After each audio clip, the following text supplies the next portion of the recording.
wabarakatuh. Hai teman-teman, perkenalkan nama saya Jaina Tunisa dari semester 5. Assalamualaikum teman-teman. Hai, perkenalkan nama saya Jaina Tunisa dari Prodi Ekonomi Syariah semester 5. Di sini saya melakukan pemenuhan salah satu tugas, yaitu tugas transaksi keuangan syariah berupa review jurnal. Nah, jurnal yang saya review ini yaitu berjudul Teori Bagi Hasil, Profit and Loss Sharing dan Perbankan Syariah dalam Ekonomi Syariah, yang ditulis oleh Mukhlis Yahya dan Edi Yusuf pada 4 Mei 2011 yang disetujui pada 14 Juni 2011. Nah, pembahasan mengenai jurnal ini, yang pertama ada teori uang, yang kedua ada teori profit and loss sharing itu sendiri. Nah, pembahasannya yaitu teori uang. Teori uang di sini yaitu memiliki dua konsep. Yang pertama ada flow konsep, yang kedua ada stock konsep. Flow konsep di sini yaitu membedakan, arti sederhananya yaitu membedakan antara uang dan modal. Uang ini bisa atau harus dialirkan, sedangkan modal yaitu berupa stok atau diendap atau disimpan, mungkin ya, lebih sederhananya seperti itu. Nah, kalau untuk stok konsep, uang dan modal ini sama artinya, yaitu stok gitu. Jadi menurut teori ini, teori stok konsep ini, uang dan modal itu sama-sama diendap atau didiamkan atau tidak dipergulirkan, tidak dialirkan, seperti itu. Nah, menurut ekonomi syariah sendiri gitu, bahwa uang itu, arti dari uang itu ya uang, alat tukar gitu. Jadi harus dipergulirkan gitu, harus ditransaksikan, harus terjadi perputaran gitu uang itu gitu. Nah, di sini juga ada menurut Al-Ghazali gitu, uang itu sendiri itu apa sih gitu. Al-Ghazali mendefinisikan uang itu sebagai 3. Yang pertama, ada sarana mendapatkan barang lain. Jadi dengan uang ini kita bisa mendapatkan barang lain. Nah, itu arti dari uang itu sendiri gitu. Alat untuk kita mendapatkan barang lain gitu. Nah, yang kedua ada benda tersebut tidak memiliki nilai. Menurut Al-Ghazali, fisik uang itu sendiri tidak memiliki nilai.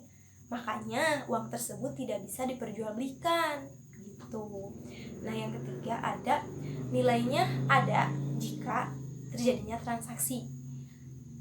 Yang tadi udah dibilangkan bahwa si fisik uangnya itu ya tidak bernilai gitu, tapi bisa bernilai atau berharga jika uang itu bisa menjadi alat tukar, bisa beralih peran gitu menjadi alat tukar dan mendapatkan barang yang lain gitu dengan uang ini, maka uang itu bisa menjadi berharga dan bernilai. Nah, untuk pembahasan selanjutnya yaitu teori mengenai profit and loss sharing gitu. Yang melatar belakangi profit and loss sharing ini terjadi itu karena pengharaman bunga, sistem bunga gitu dalam syariah.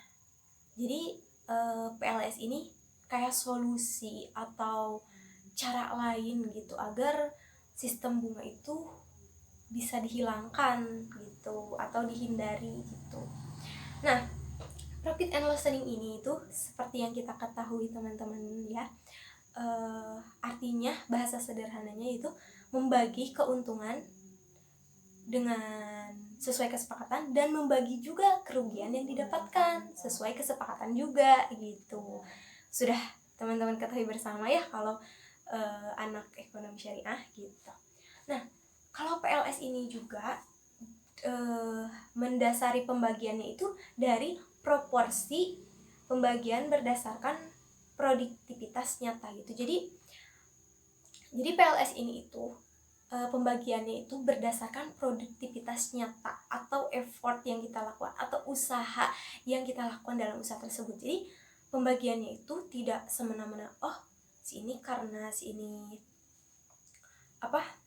sosok gitu, jadi pembagiannya lebih besar dari si B gitu, tapi enggak, tapi dilihatnya dari produktivitas yang dilakukan atau usaha lebih yang dilakukan dalam usaha tersebut gitu. Nah, PLS ini juga dikembangkan menjadi 2 model. Yang pertama ada model mudharabah, yang kedua ada musyarakah. Kalau mudharabah sederhananya, jadi salah satu pihak memiliki modal atau memberikan modal, menanamkan modal. Nah, kalau yang pihak yang lain itu memiliki kemampuan untuk menggulirkan atau menggunakan modal tersebut dalam bentuk usaha sehingga terjadilah keuntungan yang kita bagi gitu. Nah, kalau musyarakah yang satu pihak itu memberikan modal atau penyertaan modal, yang kedua pihak yang lain atau yang pihak kedua itu mengeluarkan modal, mengeluarkan juga kemampuan atau memanage usaha itu sendiri gitu. Jadi ada double job dari musyarakah ini. Jadi tidak hanya memberikan modal, tapi dia juga yang mengelola gitu. Nah, sudah jelas dong yang musyarakah ini pembagiannya gitu. Bisa kelihatan gitu mana yang lebih besar dan mana yang lebih kecil.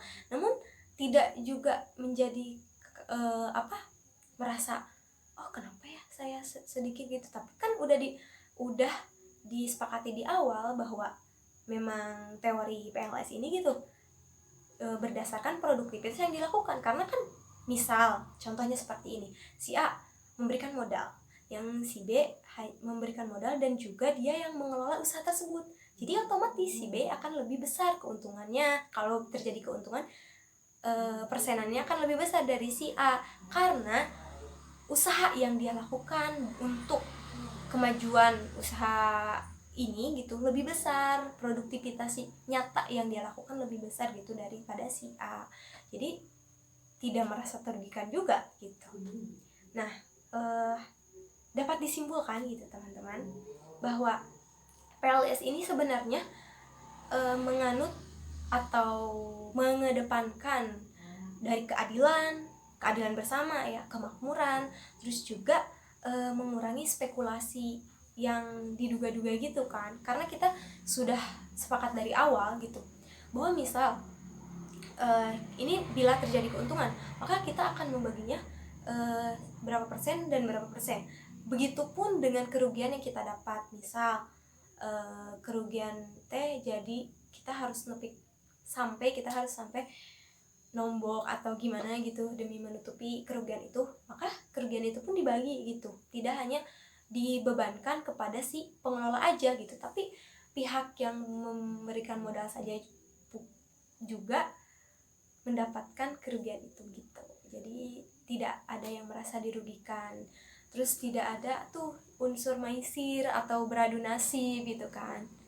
Seadil-adilnya kalau misal PLS ini benar-benar diterapkan sesuai dengan syariah.